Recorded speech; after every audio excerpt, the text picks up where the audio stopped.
আসসালামু আলাইকুম, সবাই কেমন আছেন? আশা করি আলহামদুলিল্লাহ সবাই ভালো আছেন। আমিও আলহামদুলিল্লাহ অনেক ভালো আছি। তো আজকে ফুটন্ত গরম পানিতে বরবটি দিয়ে একটা রেসিপি আপনাদের সাথে শেয়ার করব। তো এখানে আমি 1 কেজি বরবটির হাফ নিয়েছি।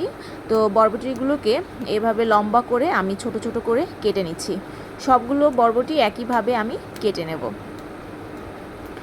এবার একটি ঝাঁপিতে নিয়ে নিচ্ছি। ঝাঁপিতে নেওয়ার পরে আমি 2 থেকে 3 বার ধুয়ে নিচ্ছি। একটি কড়াইয়ে আমি পানি দিয়ে দিয়েছি। এখানে আমি 3 কাপের মতো পানি দিয়েছি, কারণ বরবটিগুলোকে খুব ভালোভাবে আমি সেদ্ধ করে নেব। আর পানিটা একেবারে টানিয়ে ফেলতে হবে, তাই পানির পরিমাণটা কিন্তু বেশি দেওয়া যাবে না। বরবটির পরিমাণ অনুযায়ী পানিটা দিতে হবে।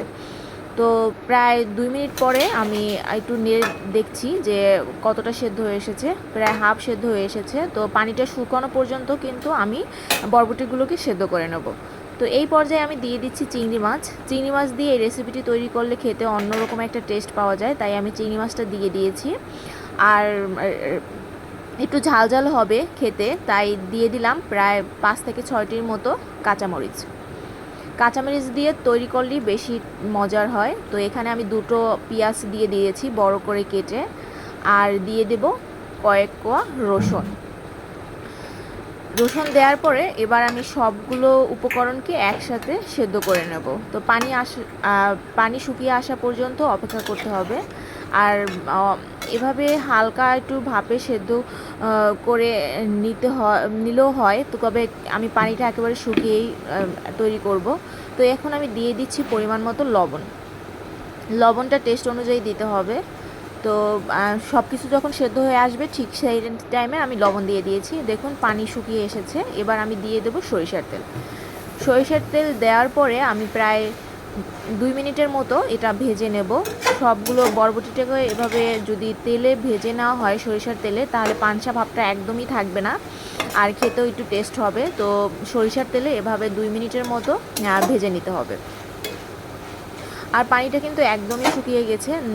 আর তেলে শুধু ভাজি করে নিতে হবে। তো আমি হালকা বাদামি কালার করে নিচ থেকে হালকা একটু লেগে লেগে আসবে, এই অবস্থায় আমি চুলাটা নিভিয়ে দিচ্ছি।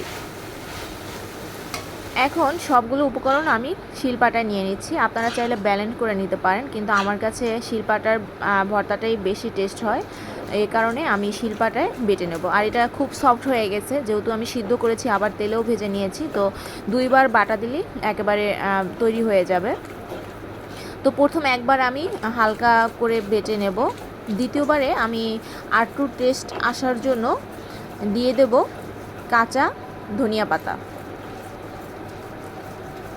তো দেখুন এখানে কিন্তু একবার বাটার পরে এমনটা হয়ে এসেছে। এখন আমি কাঁচা ধনিয়া পাতা দিয়ে দিচ্ছি। কাঁচা ধনিয়া পাতাটা দিলে আর কি একটা খুব ভালো একটা ফ্লেভার পাওয়া যায়, আর খেতেও খুব মজার হয়। তো আর একবার আমি কাঁচা ধনিয়া পাতার সাথে বেটে নিলেই তৈরি হয়ে যাবে, রেডি হয়ে যাবে। দেখুন কতটা মিহি হয়েছে, আর দেখতেও অনেকটা লোভনীয় হয়েছে। আর এখন আমি দিয়ে দেব সবার লাস্টে সরিষার তেল।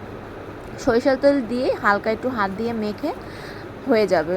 খুব মজার একটি খাবার এটা, কিন্তু গরম ভাতের সাথে খেতে দুর্দান্ত মজার হয়। আর আমার বাসায় বরবটি ভর্তাটা সবাই অনেক পছন্দ করে, তাই একটু বেশি করেই বানাই যখন বানাই। তো এবারে একটি পাত্রে আমি তুলে নিচ্ছি। তো আপনারা এখন কিন্তু বরবটি অ্যাভেলেবল পাওয়া যাচ্ছে। আপনারা চাইলে এভাবে বরবটির ভর্তা টেস্ট করতে পারেন। আমি প্রায় এই ধরনের ভর্তা বানাই। তো এভাবেই আমি চিংড়ি মাছ, সামান্য পেঁয়াজ আর রসুন দিয়ে ভর্তাটা তৈরি করে নিই। দেখুন কতটা লোভনীয় হয়েছে দেখতে, আর খুব সুন্দর হয়েছে। তো যদি বরবটির এই রেসিপিটি ভালো লেগে থাকে, তাহলে অবশ্যই আমার ভিডিওটিকে আপনারা লাইক, কমেন্ট এবং শেয়ার করে দিবেন। আর রেসিপিটি কেমন হয়েছে তা অবশ্যই কমেন্ট করে জানাবেন। আর কে কে বাসায় বরবটির ভর্তা তৈরি করেন এভাবে, তা অবশ্যই আমাকে কমেন্ট করে জানাবেন। সবাই ভালো থাকবেন, সুস্থ থাকবেন। আল্লাহ হাফেজ।